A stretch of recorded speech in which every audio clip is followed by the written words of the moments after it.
Welcome to బీజేటీవీ. ముందుగా headlines చూద్దాం. TTD లడ్డులో అక్రమాలపై తీవ్ర ఆరోపణలు చేసిన భానుప్రకాష్ రెడ్డి, కల్తీన రసాయనాలపై సంచలన వ్యాఖ్యలు, బాధ్యులపై చట్టపరమైన చర్యలు తప్పవని హెచ్చరిక, భక్తుల విశ్వాసాన్ని దెబ్బతీసే చర్యలు సహించవని స్పష్టం. నిరుద్యోగులపై బీఆర్ఎస్ కపట ప్రేమ, 10 ఏళ్లలో ఉద్యోగాలపై నిర్లక్ష్యం, 70,000 ఉద్యోగాలిచ్చామని కాంగ్రెస్ ప్రభుత్వం స్పష్టం, యువతను తప్పుదోవ పట్టించొద్దని శ్రీనివాస్ హెచ్చరిక.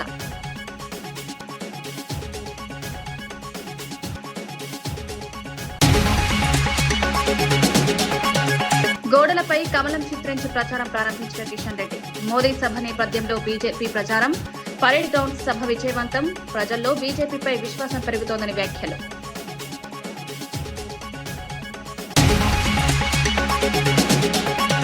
Lokesh red book blood book అయిందని రజనీ ఘాటు విమర్శలు, వైసీపీ నేతలపై అక్రమ కేసులు పెట్టారని ఆరోపణ, సోషల్ మీడియా కార్యకర్తలు జర్నలిస్టులపై దాడులు ప్రజాస్వామ్యాన్ని బలహీనపరుస్తున్న చర్యలని మండిపాటు.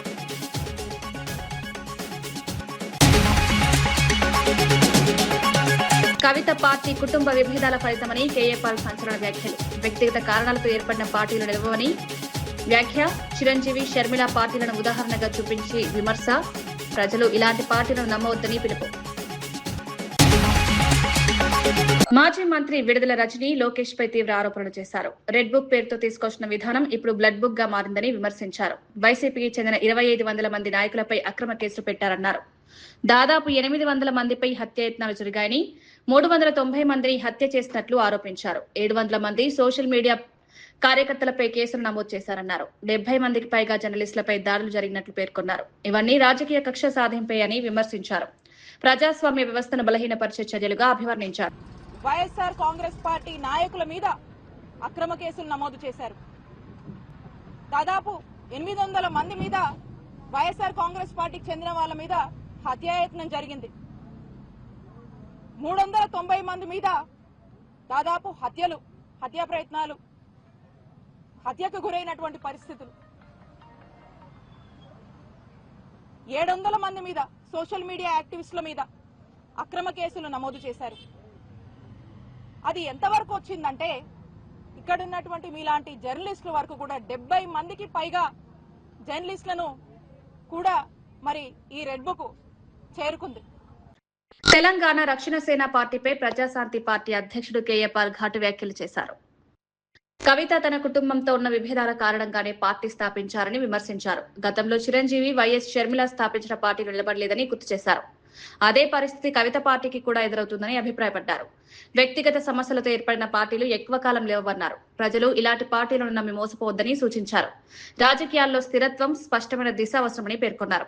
ఇవ్వాలి, నాకెందుకు సీఎం పోస్ట్ ఇవ్వరు, నా దగ్గర 1000 కోట్లు ఉన్నాయి, నేను ఖర్చు పెడతాను అని ఇప్పుడు కోట్ల రూపాయలు ఖర్చు పెట్టి ఫ్రంట్ పేజీలో న్యూస్లో వేయించుకొని, మన బీసీ అంటే నేను బీసీగా మాట్లాడుతున్నాను, మన కాపులు నేను కాపుగా మాట్లాడుతున్నాను, ఎస్సీ మన ఎస్సీ, ఎందుకంటే నేను ఎస్సీ దళితుల అమ్మాయిని పెళ్లి చేసుకున్నాను కనుక కులాలకు, మతాలకు, ప్రాంతాలకు అతీతంగా నేను సేవ చేశాను కాబట్టి మనల్ని మోసం చేయడానికి మరలా కవితని దించారు.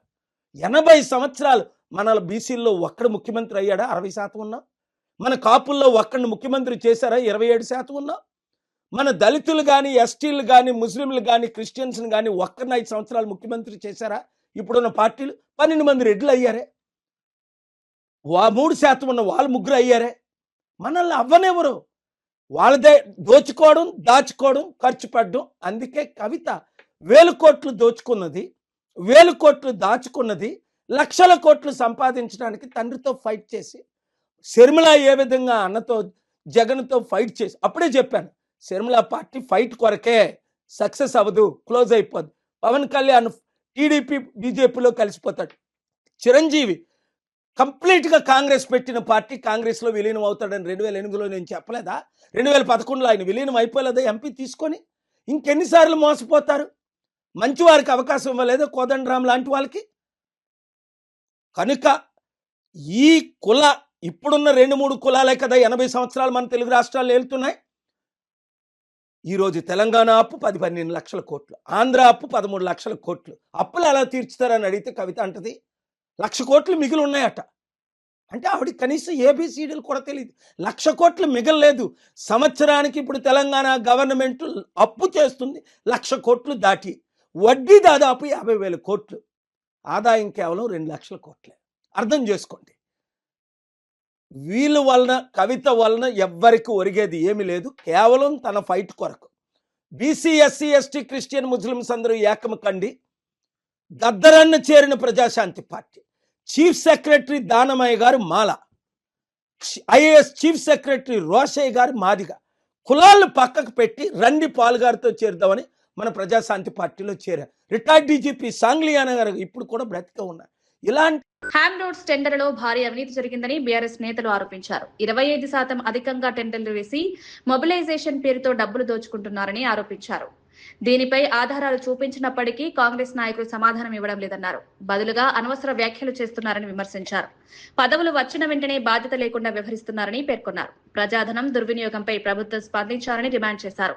పారదర్శకత కోసం విచారణ జరపాలని కోరారు. మొబిలైజేషన్ అడ్వాన్స్లు ఇస్తూ ఉన్నారని చెప్పిండ్రు. దాని మీద సమాధానం చెప్పకుండా చిల్లరగా మాట్లాడి ఇష్యూను డైవర్ట్ చేసేటువంటి ప్రయత్నము బల్మూరి వెంకట్ అండ్ దయాకర్ మాట్లాడిండు. ఆయన అద్దంకి దయాకర్ కాదు, అడ్డంకి దయాకర్, అన్నిటికీ అడ్డం పడే. ఏది మాట్లాడినా బీఆర్ఎస్ పార్టీ నుంచి మొదటి నుంచి దానికి అడ్డం పడడమే ఆయన వంతు. నేనేమంటున్నా దయాకర్ గారికి, హరీష్ రావు లాంటి నాయకుడిని, కేసీఆర్ గారు లాంటి నాయకుడిని, కేటీఆర్ గారి నాయకులను పట్టుకొని పేరు పెట్టి పిలిస్తే కనీసం నేను పిలుస్తున్నాం దయాకర్ అని నాకు విలువరాదా? సంస్కారం అడ్డం వస్తుంది కదా. దయాకర్ అని చెప్పరాదా నాకు? కేసీఆర్ లాంటి స్థాయి ఎక్కడ, నీ స్థాయి ఎక్కడ? ఇలా నిన్నమొన్న ఎమ్మెల్యేలు ఎమ్మెల్సీలు కాగానే ఎవడు ఆగుతలేడు. అసలు పవర్ అనేది చచ్చిపోయే వరకు ఉంటుంది అనుకుంటుండ్రేమో మీరు. కొంచెమన్నా విజ్ఞతతో మాట్లాడండి. ఇలా మేము అడుగుతున్నాం, మీ పాలననే పర్సెంటేజీల పాలన, మా మీద నిందలేయడం కాదు. కాంగ్రెస్ పాలన అంటేనే కరప్షన్కు మారిపోయారు. కాంగ్రెస్ అంటేనే కరప్షన్ అంటే కాంగ్రెస్. కరప్షన్కి కనుక కాలేజీ పెడితే కాంగ్రెస్ ప్రభుత్వం ఒక సిలబస్ అవుతుంది. ఇలా మేము అడుగుతా ఉన్నాం. వరంగల్లో రైతు సంగ్రామ సదస్సు నిర్వహిస్తున్నట్లు మాజీ ఎమ్మెల్యే దాస్యం విజయ్ భాస్కర్ తెలిపారు. 2022లో కాంగ్రెస్ ఇచ్చిన రైతు డిక్లరేషన్ హామీలు అమలు కాలేదని విమర్శించారు. 2.5 సంవత్సరాలు గడిచినా ఒక్క హామీ కూడా నెరవేర్చలేదన్నారు. ఈ మోసాన్ని ప్రజలకు తెలియజేయడమే సదస్సు లక్ష్యమని చెప్పారు. రైతుల సమస్యలను ముందుకు తీసుకువెళ్లారని తెలిపారు. కాంగ్రెస్ ప్రభుత్వం రైతులను నిరాశపరిచిందని ఆరోపించారు. ప్రతిపక్ష పార్టీగా బాధ్యతగా ఈ కార్యక్రమం చేపడుతున్నామని పేర్కొన్నారు. రైతుల హక్కుల కోసం పోరాటం కొనసాగుతుందని తెలిపారు. అమలు కాని వాగ్దానాలు చేసి ఈరోజు అధికారంలోకి వచ్చి 2.5 సంవత్సరాలు అయినప్పటికీ వారి దిగిపోయే కాంగ్రెస్ కాలం దిగిపోయే దశకు చేరుకున్నప్పటికి కూడా 420 హామీలు గాని 6 గ్యారెంటీలు గాని ఏదొక్కటి కూడా చేయలేదు. అందుకే ఒక బాధ్యత ప్రతిపక్ష పార్టీగా తెలంగాణను సాధించినటువంటి ఒక పార్టీగా త్యాగాల పునాది పైన స్థాపించినటువంటి బీఆర్ఎస్ పార్టీ అధినేత కేసీఆర్ గారు, మా BRS party working president KT Rama Rao గారు వారి కోరిక మేరకు మా ఉమ్మడి వరంగల్ జిల్లా బీఆర్ఎస్ పార్టీ శ్రేణులందరం కూడా ఐక్యతతోని మరి ఇదే పోరుగాల నుంచి రైతుల పక్షాన పోరాటం చేయాలి. అదే 6వ తారీఖున మరి రైతు సంఘర్షణ సదస్సు నిర్వహించాలని చెప్పి నిర్ణయం తీసుకొని మా BRS party working president KT రామారావు గారికి వినవించి వారిని కూడా ఈ సదస్సుకు రావాలని చెప్పి ఆహ్వానిస్తే వారు రైతుల పక్షాన ఖచ్చితంగా వస్తాము, పోరాటం చేయవలసిన సమయం ఆసన్నమైందని చెప్పి మేము ఈ సదస్సుకు ఇక్కడ ఈ ప్రదేశంలో సదస్సు కోసము అన్ని ఏర్పాట్ల కోసం ఈ రోజు శ్రీకారం చుట్టడం జరిగింది. ఈ సదస్సుకు సుమారు 12,000 గ్రామ పంచాయతీలు అనుకోండి, లేక మరి 13,000 దాకా ఉన్నటువంటి గ్రామాల నుంచి ప్రతినిధులు జిల్లాలో ఉమ్మడి వరంగల్ జిల్లాలో ఉన్నటువంటి అనేక గ్రామాల నుంచి మరి రైతు ప్రతినిధులు వచ్చి మరి కాంగ్రెస్ చేసినటువంటి మోసపూరిత వాగ్దానాలను, అదే విధంగా వారు పండించినటువంటి పంటను కూడా కొనుగోలు చేయకుండా బోనస్ పక్కకు పెట్టండి, వారు పండించిన మరి పంటను కూడా కొనుగోలు చేయకుండా కాలేపం చేస్తున్న పరిస్థితులను మరి ఈ సదస్సు ద్వారా వాళ్ళందరూ కూడా మరి వారు మరి క్షేత్రస్థాయిలో ఎదుర్కొంటున్న సమస్యలను కూడా పార్టీ దృష్టి తీసుకొస్తారు. ఖచ్చితంగా పార్టీ తగబడ్డటువంటి ఈ తెలంగాణ రైతాంగానికి అండగా ఉండటమే కాకుండా రాబోయే 2 ఏళ్లలో ఖచ్చితంగా కేసీఆర్ గారు ముఖ్యమంత్రి కేసీఆర్ శకం ముగిసిందని ఎంపీ ధర్మపురి అరవింద్ తీవ్ర వ్యాఖ్యలు చేశారు. కేసీఆర్ కు మెమరీ లాస్ పెరిగిందని ఆరోపించారు. జీవన్ రెడ్డిని కూడా మోసం చేశారన్నారు. జగిత్యాల ప్రజలు తీవ్ర అయోమయంలో ఉన్నారని పేర్కొన్నారు. తెలంగాణలో నాయకత్వంపై అసంతృప్తి పెరుగుతోందని తెలిపారు. రాజకీయంగా మార్పు అవసరమని అభిప్రాయపడ్డారు. ప్రజలు నిజాలు గ్రహిస్తున్నారని చెప్పారు. రాష్ట్రంలో కొత్త రాజకీయ పరిస్థితులు ఏర్పడుతున్నాయని విశ్లేషించారు. ఈ వ్యాఖ్యలు రాజకీయ వర్గాల్లో చర్చకు దారితీశాయి. పోకపోతే ఈయన స్టేజ్ మీద లేడు, ఈయన ఆయన ఒక్క మాట అనలే. రేవంత్ ఏమో జీవన్ రెడ్డి గారిని మస్తు తిట్టిండు, మస్తు అన్నాడు. ఈ కేసీఆర్ ఎందుకు అనలే అంటే సంజయ్ మా టచ్లో ఉన్నాడా? మళ్ళీ జీవన్ రెడ్డి గారు మళ్ళా అధోగతి పాలవుతారా ఈ వయసులో? కేసీఆర్ జీవన్ రెడ్డి గారిని కూడా మోసం చేసిండు. జగిత్యాల ప్రజలు ఇవాళ వాళ్ళు ఉన్నంత కన్ఫ్యూజన్లో తెలంగాణ వల్ల ఎవ్వరూ లేరు. కేసీఆర్ శకం ముగిసింది. కేసీఆర్ గురించి తెలంగాణ ప్రజలు ఇంకా ఆలోచన చేసే ప్రసక్తి లేదు. Highly corrupted person, highly corrupted family. మొత్తం తెలంగాణకి మత్తు పదార్థాలు గ్రామ స్థాయి నుంచి అలవాటు చేసిన ప్రభుత్వం కేసీఆర్ ప్రభుత్వం. అది కాళేశ్వరం ఫార్సే, మిషన్ భగీరథ ఫార్సే, కాకతీయ ఫార్సే, ఔటర్ రింగ్ రోడ్ పెద్ద స్కామ్ మెయింటెనెన్స్ది. కల్వకుంట్ల చంద్రశేఖరరావు ఎన్ని ఛానళ్ళకి ఎన్ని ప్యాకేజీలు ఇచ్చినా అది లేచేది లేదు. ఇంకా దీనికంటే డీప్గా కరప్షన్ గురించి మాట్లాడాలంటే ఆయన బిడ్డలంతా చెప్తారు. కరీంనగర్ లో జరిగిన జ్యువెలరీ షాప్ దొంగతనంపై కేంద్ర మంత్రి బండి సంజయ్ స్పందించారు. షాప్ సిబ్బంది ఎంతో ధైర్యంగా దొంగలను ఎదుర్కొన్నారని ప్రశంసించారు. ఇలాంటి సంఘటనల్లో భయపడకుండా స్పందించడం అభినందనీయమన్నారు. ఘటనపై పోలీసులు దర్యాప్తు చేస్తున్నారని తెలిపారు. నిందితులను త్వరగా గుర్తించి కఠిన చర్యలు తీసుకోవాలని కోరారు. నగరాల్లో భద్రతను మరింత బలోపేతం చేయాల్సిన అవసరం ఉందని సూచించారు. వ్యాపారుల భద్రతకు ప్రభుత్వం ప్రత్యేక చర్యలు తీసుకోవాలని, ఇలాంటి సంఘటనలు పునరావృతం కాకుండా పోలీసులు అప్రమత్తంగా ఉండాలని హెచ్చరించారు.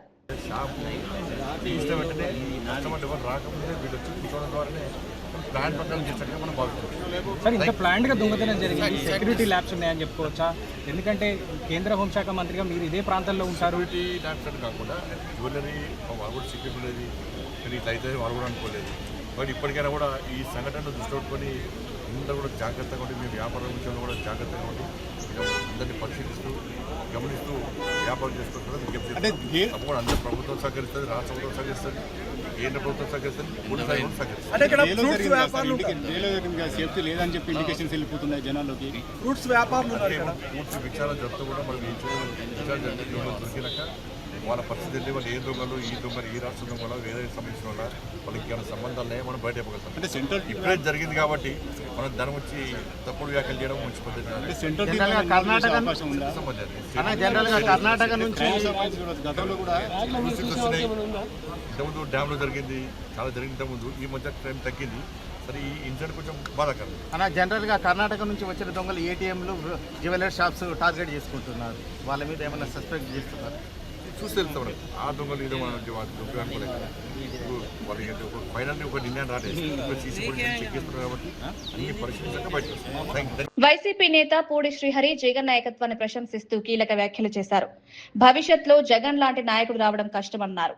ప్రజల జీవన ప్రమాణాలు పెంచడమే వైసీపీ లక్ష్యమని తెలిపారు. ప్రతి వ్యక్తికి విద్య, ఆరోగ్యం, ఆర్థిక అభివృద్ధి కల్పించాలన్న సంకల్పంతో జగన్ పనిచేశారని చెప్పారు.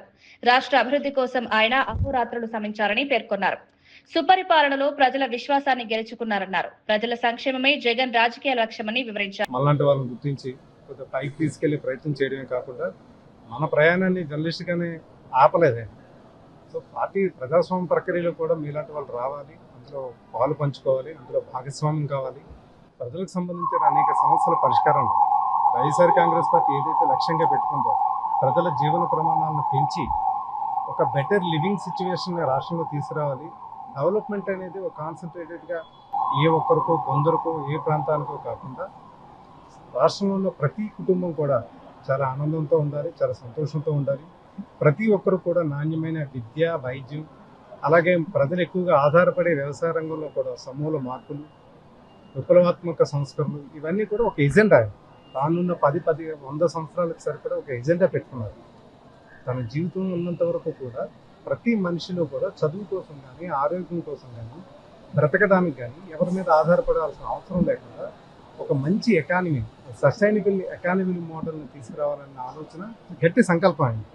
ఇవాళ ఆయన ఓడిపోవచ్చు, రేపు గెలవచ్చు, మరోసారి ఓడిపోవచ్చు. కానీ ఆయన ఏదైతే మార్గదర్శక విధానాలు తీసుకొచ్చారో, ఒక కార్యాచరణ ప్రణాళిక తీసుకొచ్చారో, ఒక మంచి ప్రపోజల్స్ తీసుకొచ్చి ఆ ప్రపోజల్స్ని కార్యరూపంలో తీసుకొచ్చి ఒక సుపరిపాలన తీసుకెళ్ళి రాష్ట్రాన్ని ముందుకు తీసుకెళ్ళడానికి ఆయన నిరంతరం అహోరాత్రాలు ఏ రకంగా కష్టపడ్డారో దగ్గరుండి నేను అందరూ చూసాం. అనేక సార్లు చూస్తే గడిచిన 5 ఏళ్ళలో కూడా అనేక పదవుల్లో కూడా ఎవరు ఊహించలేని విధంగా అందరూ పదవులు కూడా ఇచ్చారు. ఇదేదో ఎవరికో చూసి ఇచ్చే పదవులు కావు. సో ఎవరికైనా అవకాశం లేకపోతే అవకాశం మనం ఇస్తే వాళ్ళు ప్రూవ్ చేసుకుంటారని ఒక యాటిట్యూడ్తో ఆయన ఆ రకమైన అవకాశం పెట్టింది. దాంట్లో భాగంగా మనకు కూడా జరిగింది. మనం ఇచ్చిన మేరకు మనం బాధ్యత మనం నిర్వర్తిస్తాం. కాకపోతే ఇప్పుడు జరిగిన పరిణామాలు మాత్రం అందరికీ చాలా ఆలోచన కలిగించే, బాధ కలిగించే. దీని పట్ల ఎవరు నాకు ద్వేషం కానీ కోపం కానీ ఎవరి మీద లేదు. ఏంటంటే ఎవరైతే మీడియా ప్రతినిధులకు ఏదైతే స్వేచ్ఛ ఉందో, ఎవరు కూడా ఈ దేశంలో మీడియా కావచ్చు. కాంగ్రెస్ నేతలపై ఎంపీ కొండా విశ్వేశ్వర్ రెడ్డి ఘాటు విమర్శలు చేశారు. నిధుల కోసం కాంగ్రెస్ నేతలు ఢిల్లీకి వెళ్లి కేంద్ర మంత్రులను కలుస్తున్నారని వ్యాఖ్యానించారు. తెలంగాణ ప్రభుత్వం కేంద్ర నిధులపైన నడుస్తోందన్నారు. రాష్ట్రంలో రైతులు బ్రతుకుతున్నారంటే కేంద్ర ప్రభుత్వమే కారణమని పేర్కొన్నారు. దేశంలో అత్యధికంగా ధాన్యం తెలంగాణ నుంచే కొనుగోలు చేస్తున్నామని తెలిపారు. అయినప్పటికీ కేంద్రంపై విమర్శలు చేయడం తగదన్నారు. ప్రధాని మోదీ చేసిన అభివృద్ధి పనులను గుర్తించాల్సిన అవసరం ఉందని సూచించారు. చుట్టూ తిరుగుతా ఉన్నారు మా కేంద్ర మంత్రుల చుట్టూ, వాళ్ళకి మీరు ఛాయ్ ఇస్తున్నారు, సంతోషం. మీరు వాళ్ళతోటి పాతోడు తిట్టిండొచ్చు కానీ మీరు మంచి సంబంధాలు పెట్టుకున్నారు, సంతోషము. కానీ ఇక్కడికి వచ్చి తెలంగాణకు వచ్చి దుష్ప్రచారం చేయరు. అక్కడేమో చిప్ప తీసుకొని పోతారు మా కేంద్ర ప్రభుత్వం ముంగట, ఇక్కడికి వచ్చి మేమేమి ఇస్తలేమా అంటారు. మళ్ళీ ఎందుకు వాళ్ళు ఢిల్లీకి ఇస్తలేరా? మీ చిప్పల్ని తెస్తలేరా? కేంద్ర ప్రభుత్వం వల్లే నడుస్తుంది. మీరు ఎంతైనా కూడా, మీరు ఎంత తిట్టినా కూడా మేము తెలంగాణ ప్రజలకు లాభం చేస్తారు. పాతైన తిట్టినా కూడా నిన్న తెలంగాణ ప్రజలు తీసేసిండ్రు. కానీ మేమైతే తెలంగాణ రైతాంగాన్ని ఆదుకున్నాము, మున్సిపాలిటీలు ఆదుకున్నాము. ఇక ఊర్లలో గ్రామ పంచాయతీలకు వచ్చేది శ్మశాన వాటికల నుంచి, లైట్ బుగ్గల నుంచి, రోడ్ల నుంచి ప్రతి ఒక్కడు కూడా కేంద్రం నుంచి వచ్చింది నాకు తెలుసు. ఈరోజు అదే కాక 2014 నుంచి వీళ్ళు లెక్కలు చెప్తారు కదా, లెక్కలు చెప్తారు ఏంటంటే మేము ఇంత కడుతున్నాము, మాకు ఇంతనే వస్తుంది. అవునయ్యా, అవును. అంటే హైదరాబాద్ ఇంత కడుతుంది, మొత్తం హైదరాబాద్లోనే, మొత్తం తెలంగాణ ట్యాక్స్ కట్టేదంతా హైదరాబాదే. మొత్తం హైదరాబాద్ ఖర్చు పెట్టాలా? లేదు, మొత్తం తెలంగాణ ఖర్చు పెట్టాలి. అయితే ఇంకోటి, ఇది చేసేది ప్రధానమంత్రి కాదు. ఇందిరాగాంధీ ఉండొచ్చు, అటల్ బిహారీ వాజ్పేయి ఉండొచ్చు, ఇప్పుడు మోడీ ఉండొచ్చు, మన్మోహన్ సింగ్ ఉండొచ్చు. ఇది చేసేది ఫైనాన్స్ కమిషన్. ఇంకోటి ఏం చెప్పిందంటే ఇంతకుముందు 30% ఇచ్చేది, అంటే 100 రూపాయలు ట్యాక్స్ కలెక్ట్ చేస్తే ఫైనాన్స్ కమిషన్ ద్వారా ఓన్లీ 30 రూపాయలు తెలంగాణకి ఇవ్వాలి. ఇప్పుడు దాన్ని 33% పెంచింది. ఇప్పుడు కాదు, 2014లో 14-15లో ఇది 100 రూపాయలు కలెక్ట్ చేస్తే 42 రూపాయలు వాపస్ ఇవ్వాలని చెప్పింది. మోడీ ప్రభుత్వం ఇచ్చినాక 42 రూపాయలు ఇస్తున్నాము. తర్వాత రైతులకు 1,20,000 ఇస్తున్నాము. ఈరోజు తెలంగాణ నడిచేది కేంద్ర ప్రభుత్వం వల్లనే, వాళ్లకు పైసలు లేవు. చాలా ముఖ్యము, మోడీ గారు వస్తుండ్రు. ఇది రేపు రిజల్ట్స్ అప్పుడు పొంగిపోతారు. ఇది మాకు లిట్మస్ టెస్ట్. అందుకే ఇక్కడ గోదావరి అంజిరెడ్డి గారు, మా మాజీ ఎంపీ అంజిరెడ్డి గారు, మళ్ళా బీబీ పాటిల్ గారు. కేంద్ర మంత్రి కిషన్ రెడ్డి తెలంగాణలో ప్రచారాన్ని ప్రారంభించారు. స్వయంగా గోడలపై కమలం గుర్తు చిత్రించి నినాదాలు చేశారు. ప్రధాని మోదీ పర్యటనలో నేపథ్యంలో బీజేపీ ప్రచారం వేగవంతమైంది. మే 10న సికింద్రాబాద్ పరేడ్ గ్రౌండ్స్ లో భారీ సభ నిర్వహించనున్నట్లు తెలిపారు. ఈ సభను విజయవంతం చేయాలని పార్టీ శ్రేణులకు పిలుపునిచ్చారు. ప్రజల్లో బీజేపీపై విశ్వాసం పెరుగుతోందన్నారు. అభివృద్ధి కార్యక్రమాలను ప్రజలకు చేరవేయడమే లక్ష్యమన్నారు. తెలంగాణలోని అన్ని గ్రామాల నుంచి కూడా పెద్ద ఎత్తున జన సమీకరణ కోసం పార్టీ తరఫున ప్రయత్నాలు చేస్తూ ఉన్నాము. మూడోసారి ప్రధానమంత్రిగా బాధ్యతలు చేపట్టి ఆపరేషన్ సింధూర్ లాంటి ఉగ్రవాదం మీద భారతదేశానికి విజయం చేకూర్చడంలో స్ఫూర్తినందించినటువంటి, దేశాన్ని ముందుకు నడిపించినటువంటి వ్యక్తి నరేంద్ర మోడీ గారు. అదేవిధంగా దేశంలో ఈరోజు అనేక రకాల అభివృద్ధి కార్యక్రమాలు అనేక రకాల సంస్కరణలు తీసుకొస్తూ ముందుకెళ్తా ఉన్నాము. ప్రభుత్వ విప్ ఆది శ్రీనివాస్ బీఆర్ఎస్ నాయకులపై తీవ్ర విమర్శలు చేశారు. 10 ఏళ్ల పాలనలో నిరుద్యోగులను పట్టించుకోలేదని ఆరోపించారు. ఉద్యోగ నోటిఫికేషన్లు ఇచ్చినా పేపర్ లీకేజ్లతో పరీక్షలు రద్దయ్యాయని గుర్తు చేశారు. ఇప్పుడు అదే నాయకులు నిరుద్యోగులపై కపట ప్రేమ చూపుతున్నారని విమర్శించారు. వారికి నైతిక అర్హత లేదన్నారు. కాంగ్రెస్ ప్రభుత్వం ఇప్పటికే 70,000కు పైగా ఉద్యోగాలిచ్చిందని తెలిపారు. యువతకు ఉపాధి కల్పించడంలో ప్రభుత్వం కట్టుబడి ఉందన్నారు. నోటిఫికేషన్ ఒక వీళ్ళు ఇచ్చినా పరీక్షలు రాసే సమయంలో పేపర్ లీకేజ్ ఇచ్చేటువంటి కార్యక్రమం చేస్తూ పేపర్ లీకేజ్ కాబట్టి పచ్చి బఠానీలకు ఆ ప్రశ్నాపత్రాలు అమ్ముడు పోతున్న సందర్భంలో దొరుకుతున్నటువంటి సందర్భంలో అసలు గ్రూప్ 1 అధికార నియామకం చేయాలనేటువంటి ఆలోచన కూడా రానటువంటి బీఆర్ఎస్ నాయకులు ఈరోజు నిరుద్యోగ యువత గురించి మాట్లాడేటువంటి కార్యక్రమం. ఇది కపట ప్రేమ యువత పైన, నిరుద్యోగ యువకులపైన ముసలి కన్నీరు కాల్స్తున్నట్టుగానే ఉన్నటువంటి కార్యక్రమం తప్ప 10 సంవత్సరాల్లో యువతను, నిరుద్యోగులను పట్టించుకొని వీళ్ళు ఈరోజు ఈ ప్రభుత్వం పైన, గౌరవ ముఖ్యమంత్రి శ్రీ రేవంత్ రెడ్డి గారి పైన అబాండాలు వేసేటువంటి ప్రయత్నం చేస్తూ ముందుకు పోతున్న తీరును తీవ్రంగా తప్పుపడుతూ ఖండిస్తున్నమాట ఈ సందర్భం చెప్తూ ఈరోజు లాల్ బహదూర్ స్టేడియం వేదికగా, శిల్పారామం వేదికగా, అంబేద్కర్ విగ్రహం సాక్షిగా ఉద్యోగ నియామకాలను మా ప్రభుత్వం వచ్చిన తర్వాత ఇచ్చినటువంటివి ఈరోజు దాదాపు 70,000 ఉద్యోగాలు వాస్తవం కళ్ళ ముందు కనిపించే దృశ్యమాలిక. ఆ 70,000 కుటుంబాలు ప్రజాపాలన వచ్చిన తర్వాత, రేవంత్ రెడ్డి గారు ముఖ్యమంత్రి అయిన తర్వాత ఇందిరమ్మ రాజ్యంలో మా జీవితాలు బాగుపడ్డాయి. ఇంతమంది కుటుంబాలకు ఈరోజు ఉద్యోగాల వల్ల మేము ఎదగడానికి అవకాశం కల్పించింది చెప్పని వాళ్ళందరూ కూడా ఈ ప్రభుత్వాన్ని చల్లగా దీవెనిస్తూ ఈ ప్రభుత్వం మళ్ళీ రావాలని చెప్పని కోరుతున్నటువంటి క్రమంలో మీ కళ్ళ ముందు కనిపిస్తున్నటువంటి చిత్రాలను కూడా, మీ కళ్ళ ముందు ఇన్ని ఉద్యోగాలు ఇస్తుంటూ కూడా ఈరోజు మీరు ఈ విధంగా విమర్శించడాన్ని మానుకోవాలని చెప్పే ప్రయత్నం చేస్తూ సంగారెడ్డి ప్రాంత కార్మికులకు శుభవార్త. ఈఎస్ఐ డిస్పెన్సరీ త్వరలో అందుబాటులోకి రానుంది. టీజీఐఐసీ చైర్పర్సన్ నిర్మలా జగ్గారెడ్డి వినతి మేరకు కార్మిక శాఖ మంత్రి వివేక్ వెంకటస్వామి ఈ డిస్పెన్సరీని మంజూరు చేశారు. బైపాస్ రోడ్ లో ఎంపీడీఓ కార్యాలయం పక్కనున్న ఆర్ఎండ్బి క్వార్టర్స్ లో ఈ కేంద్రాన్ని ఏర్పాటు చేయాలని నిర్ణయించారు. భవనం మరమ్మతులకు జగ్గారెడ్డి తన సొంత నిధులతో 8 లక్షలు కేటాయించారు. ప్రస్తుతం పనులు వేగంగా కొనసాగుతున్నాయి. 10 పడకలు, 20 మంది సిబ్బందితో ఈ డిస్పెన్సరీ పనిచేయనుంది. పరిశ్రమల్లో పనిచేసే కార్మికులకు మెరుగైన వైద్య సేవలు అందించడమే లక్ష్యంగా ఈ కేంద్రాన్ని ప్రారంభిస్తున్నారు. ఆ ఫ్యాక్టరీలకు సంబంధించిన కార్మికులకు డిస్పెన్సరీ ఇక్కడ ఈఎస్ఐ ఉంటే బాగుంటుంది అని నిర్మల గత కొన్ని రోజుల క్రితము మినిస్టర్ వివేక్ గారిని కోరిన సందర్భంలో, అంతకుముందు కూడా దామోదర్ గారు కూడా చెప్పడం జరిగింది. ఇప్పుడు ఇన్ఛార్జ్ మినిస్టర్ వివేక్ గారే కాబట్టి, అది కాకుండా ఆయన శాఖనే, వారి శాఖనే కాబట్టి వారు నిర్మల్ అడిగిన వెంటనే వారు స్పందించడం జరిగింది. మినిస్టర్ గారు immediately dispensary ESI hospital Sangareddy head క్వార్టర్లో శాంక్షన్ ఇవ్వడం జరిగింది. వారు గత వారం రోజుల క్రితము నిర్మలకు కానీ, లేకపోతే అక్కడ కలెక్టర్ గారికి, అధికారులకు కూడా వాళ్ళు చెప్పిన సందర్భంలో మరి ఇమీడియట్లీ శాంక్షన్ వచ్చింది. ఈఎస్ఐ డిస్పెన్సరీ సంబంధించిన ఇక్కడ గత కొన్ని రోజులు వీళ్ళకు అకామిడేషన్ దొరుకుతలేదంటే నేను ఆ మధ్యకాలంలో నేను నిర్మల కలెక్టర్ గారితో కూర్చొని అధికారులను కూర్చోబెట్టి ఆర్ఎండ్ అధికారులను పిలిచి కొంత డిఆర్ఓ పాండు ఉండే ఆయనతో అందరితో కూర్చొని కొంత చర్చ చేసి సమన్వయం చేసి ఈఎస్ఐకి సంబంధించిన వాళ్ళ సూపరింటెండెంట్ అధికారులు అందరూ వచ్చారు, డాక్టర్స్. కొంత ఒకరోజు టైం కేటాయించి చూసిన సందర్భంలో ఆర్ఎండ్బి ఈడిఈ వాళ్ళ బిల్డింగ్ ఇప్పుడు ఇదే బిల్డింగ్ తీసుకోవడం జరిగింది. రిపేర్స్ ఉన్నాయి. సరే వారికి ఈఎస్ఐ వాళ్ళకి ఇప్పుడు రిపేర్లకు అది శాంక్షన్ లేదు అని అంటే నేనే ఒక 8 లక్షలు సేట్ అడిగితే 8 లక్షలు ఖర్చు వస్తుందంటే నేను డబ్బులు ఏర్పాటు చేసిన. ఇక మనము శాంక్షన్లకు లేట్ కాకుండా నేనే ఒక 8 lakhs అరేంజ్ చేసిన. ఇప్పుడు పనులు స్టార్ట్ అవుతున్నాయి. ఈ 10th లోపల అటో ఇటో ఈ పనులన్నీ కూడా పూర్తి చేసి రూమ్స్ ఆ ఈఎస్ఐ డాక్టర్స్ వాళ్ళ సూపరింటెండెంట్ వాళ్ళు ఏదైతే వాళ్ళు ఏ రకంగా కావాలో చెప్పారు.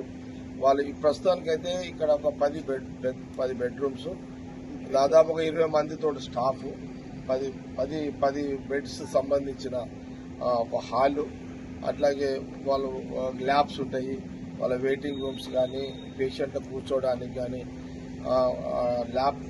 ల్యాబ్స్ బ్లడ్ ల్యాబ్ కానీ, ఇంకా ల్యాబ్స్ కానీ ఏదైనా ఉంటాయి. ఇవన్నిటికీ రూమ్స్ కావాలంటే ఇప్పుడున్న ఈ R&B బిల్డింగ్ సంబంధించిన దాంట్లో మరి ఏర్పాటు చేయడం జరుగుతున్నది. మనము ఈ 10 రోజులలో ఇంకో 10 రోజులు అటో ఇటో ఇవన్నీ పూర్తి చేసి వివేక్ గారు ఇన్ఛార్జ్ మినిస్టర్ వారి శాఖకు సంబంధించి వారి చేతుల మీదుగా ఈ హాస్పిటల్ని ప్రారంభించాలని దామోదర్ రాజనరసింహ గారు కూడా ఈ కార్యక్రమంలో అటెండ్ అవుతారు. మొత్తం మీద ఏంటంటే హెడ్ క్వార్టర్లో ఇప్పుడు చాలా కంపెనీలు ఉన్నాయి. సపోజ్ ఈ హైదరాబాద్ సంగారెడ్డి చుట్టుపక్కల అరవిందో ఉంది, లేకపోతే మామూలు ఆటో డ్రైవర్స్ వస్తారు, ఇంకా చాలామంది ఆర్టీసీ డ్రైవర్లు, పెప్సీ, ఇంకా కంపెనీస్ చాలా కంపెనీస్ ఉన్నాయి కదా ఇక్కడ అంతా, యూబీ కానీ, లేకపోతే ఎంఎస్ఎన్, పెప్సీ కానీ, లేదనుకుంటే ఇటు ఎంఆర్ఎఫ్ వాళ్ళు ఇక్కడ కూడా ఉంటారు. అక్కడ సదాశివపేట కాకుండా ఎంఆర్ఎఫ్ వాళ్ళు ఇక్కడ కూడా ఉంటారు. చుట్టుపక్కల ఈఎస్ఐ ఎలిజిబుల్ ఉన్న ఎన్ని కంపెనీలు అయితే ఉన్నాయో, ఎంతమంది కార్మికులు ఉన్నారో ఈఎస్ఐ ఎలిజిబుల్ ఉన్న వాళ్ళందరికీ ఇక్కడ డిస్పెన్సరీ ఏర్పాటు వల్ల అందే. కరీంనగర్ లో జరిగిన సాయుధ దోపిడీ ఘటనపై పోలీస్ కమిషనర్ గౌస్ ఆలం వివరాలు వెల్లడించారు. 5 దుండగులు కస్టమర్ల వేషంలో జ్యువెలరీ షాపులోకి ప్రవేశించి తుపాకులతో సిబ్బందిని బెదిరించారని తెలిపారు. సిబ్బంది ప్రతిఘటించడంతో నిందితులు 4 రౌండ్లు కాల్పులు జరిపారన్నారు. ఈ ఘటనలో 4 గాయపడినట్లు పేర్కొన్నారు. ఘటనపై కేసు నమోదు చేసి దర్యాప్తు చేపట్టామన్నారు. నిందితులను గుర్తించి త్వరలో అరెస్టు చేస్తామన్నారు. మనకి సీసీటీవీ చూస్తే 5లో 4 పర్సన్స్ కి ఫేస్ కూడా అన్కవర్డ్ ఉంది కాబట్టి ఫేస్ కూడా కనపడింది. దీని ప్రకారం మేము ఇన్వెస్టిగేషన్ చేస్తున్నాము, వాళ్ళకి ఐడెంటిఫై చేస్తున్నాము.